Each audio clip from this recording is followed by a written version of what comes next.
Stand తీసుకోలేకపోతున్నారు. Okay, Amaravati రాజధానిగా ఉండాలి, లేదంటే అమరావతి రాజధానికి లేదంటే ఈ రాజధాని మోడల్కు మేము వ్యతిరేకం అనేటటువంటి ఒక సుస్పష్టమైనటువంటి ఒక స్టాండ్ ఎందుకు వైసీపీ తీసుకోవట్లేదు అంటే ఏం చెప్తారు?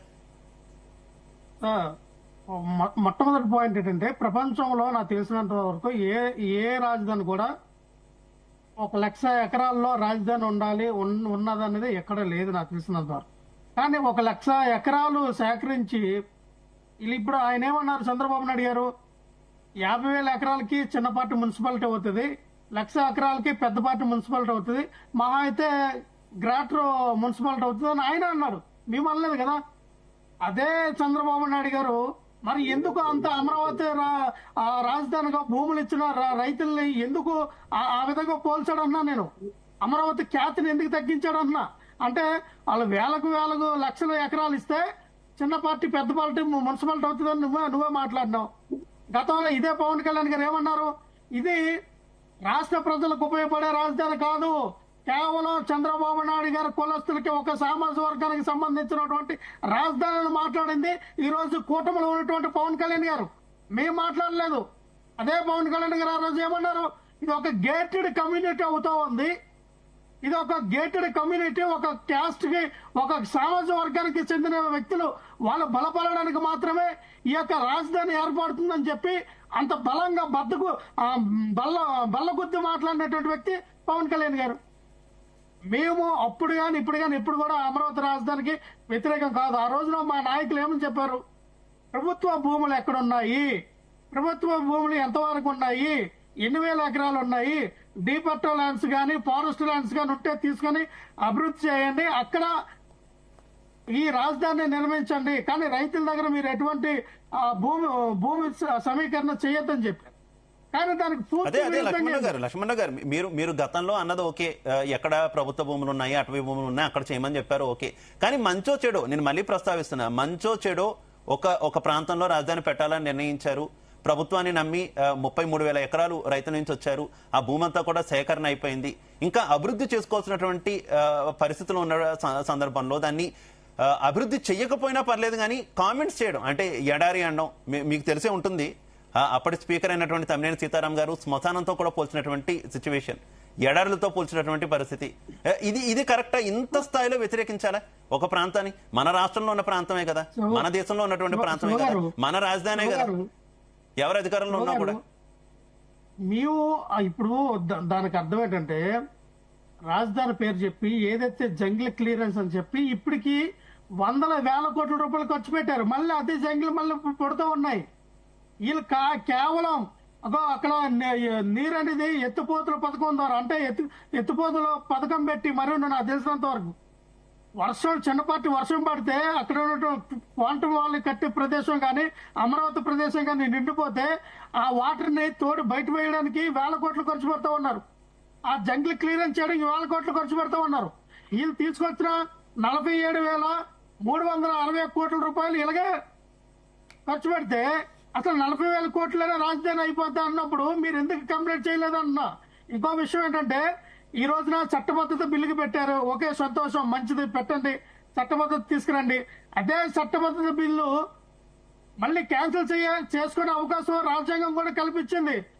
అమరావతి రాజధానిగా ఈ రోజు ఏదైతే చట్టం మీరు చేస్తూ ఉన్నారో, అమరావతి రాజధాని అవసరం లేదు, ఇంకొక రాజధాని మేము పెట్టుకోవచ్చు అని అప్పుడు గత ప్రభుత్వంలో ఖచ్చితంగా మన రాజ్యాంగాన్ని చాలాసార్లు సవరణ చేసుకున్నాం, లక్ష్మణరావు గారు, రాజ్యాంగాన్ని చాలాసార్లు సవరణ చేసుకున్నాం. ఈ బిల్లు ఒక విషయం కాదు, ఖచ్చితంగా కూడా దీన్ని కూడా సవరణలో చేసుకోవచ్చు. కానీ ఆ పరిస్థితి రాకూడదనే కోరుకుంటున్నాం, పదే రాజధానిని మార్చుకోవడం వల్ల ఆంధ్రప్రదేశ్ పరిస్థితి ఏంటి? నవ్వుల పాలవుతున్నాం. దేశంలో ఆంధ్రప్రదేశ్ అంటే నవ్వుల పాలవుతున్నాం. రాష్ట్ర విభజన జరిగి ఇన్ని సంవత్సరాలు అయినా కూడా ఒక రాజధాని ఇది కూడా ఫిక్స్డ్ గా పెట్టుకోలేకపోయారని నవ్వుల పాలవుతున్నాం. మీ రాజధాని ఏంటి అంటే చెప్పుకోలేకపోతున్నాం. సార్, నేను చెప్పే పాయింట్ ఏంటంటే, నా యొక్క భావజాలం, నా ఉద్దేశం ఏంటంటే, ప్రజల్ని రైతుల్ని మీరు ఎందుకు మోసం చేస్తూ ఉన్నారు. మేమే అదే పాయింట్ మేము పోరాడాల్సింది కదా లక్ష్మణరావు గారు. మీరు చెప్తుందంతా కరెక్టే.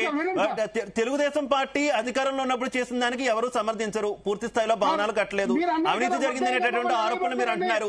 అన్ని వేల ఎకరాల అవసరం లేదని మీరు అంటున్నారు. వాటి మీద పోరాడాలి కదా, వాటి మీద పోరాడాలి కదా. అమరావతి రైతుల మీద, అమరావతి ప్రాంతం మీద సానుభూతి వచ్చేలా వైసీపీ ప్రవర్తించాలా, లేదంటే అమరావతి ప్రాంతం మీద ద్వేషం ప్రదర్శిస్తూ వైసీపీ వైఖరి ప్రదర్శించాలా? మీరు చెప్పండి చాలు. సార్ వినండి, మేము ఇప్పుడు కూడా చెప్తున్నాం. ఎవరైతే ఇప్పటికి 60-70 వేల ఎకరాలు ఇచ్చామని ఎవరైతే రైతులు చెప్తా ఉన్నారో వాళ్ళకి సంపూర్ణంగా వాళ్ళకి మంచి జరగాలి, వాళ్ళకి న్యాయం జరగాలి. వాళ్ళు ఇచ్చిన భూములకి ఏదైతే వాళ్ళకి మరి ఫ్లాట్స్ ఇస్తామన్నారో వాళ్ళకి ఇచ్చేయాలి.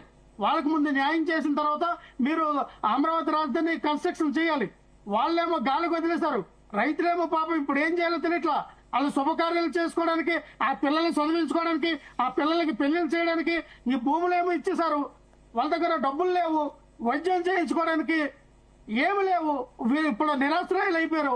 ఆ భూమి ఇచ్చిన రైతులు ఆదుకోకుండా ఈ రోజు మీరు చట్టబద్ధత బిల్లు చేస్తామన్న చేయండి, మంచిదే. కానీ కేంద్రం మన రాష్ట్రానికి ఎన్ని నిధులు ఇస్తుంది, మనం ఎన్ని నిధులు తీసుకురాగలం, మన రాజధాని కోసం, మన రాజధాని కట్టుకోవడం కోసం కేంద్రం ఏమైనా సపోర్ట్ చేయగలదా, చేస్తే ఎంత మేరకు చేయగలదు, ఎన్ని వేల కోట్లు ఇస్తుంది అనేది ఈరోజు అడగమని.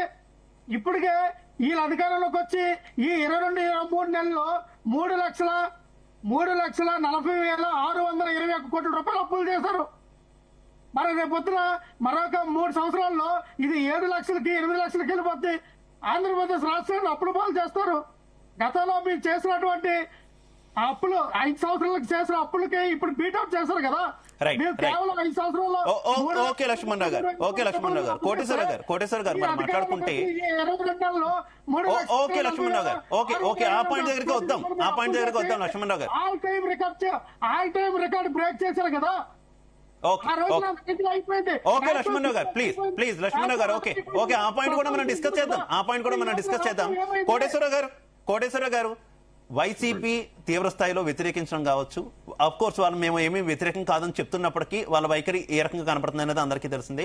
ఇటు తెలుగుదేశం పార్టీ ఎక్స్ట్రీమ్ గా వాళ్ళు మాత్రమే చేయగలరు, వాళ్ళు మాత్రమే ప్రపంచ స్థాయి రాజధాని నిర్మించగలరని చెప్పి ఓ ఎక్స్ట్రీమ్ లెవెల్లో దానికి హైప్ ఇవ్వడం కావచ్చు. ఈ రెండింటి మధ్య కూడా అమరావతి త్రిశంకు స్వర్గంలో మిగిలిపోయిందని అనుకోవాలా? త్రిశంకు స్వర్గంలో అనే దానికంటే ఇప్పుడు వాళ్ళు చెప్తున్నటువంటి అభివృద్ధి నమూనా అంటే స్వయం పోషక రాజధాని, ఆ రాజధాని ద్వారా రాష్ట్రానికి ఆదాయం, దేని గురించి చెప్తున్నారు? హైదరాబాద్ గురించి ఉపయోగించి చెప్తున్నారు. హైదరాబాద్